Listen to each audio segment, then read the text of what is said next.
Hi friends, మా ఛానల్కి స్వాగతం.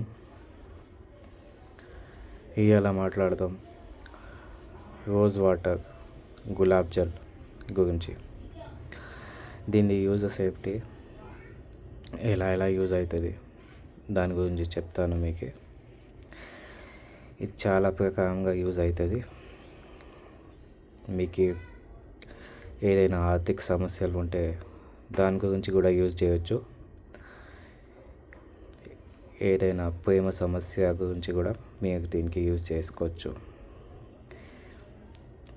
దీని గురించి డీటెయిల్స్ కావాలంటే మాకు కాంటాక్ట్ చేయండి. దీనిపైన మంత్రం వేసి ఇస్తాము. మీకు ఏ సమస్య ఉంటే ఆ సమస్య ప్రకారం మంత్రం వేసి ఇస్తాము. మీకు ఎవరికైనా డీటెయిల్స్ కావాలంటే మాతో కాంటాక్ట్ చేయండి. ఇన్స్టాగ్రామ్లో పిన్ చేయండి మాకు, లేకపోతే వాట్సాప్లో మెసేజ్ చేయొచ్చు మీరు.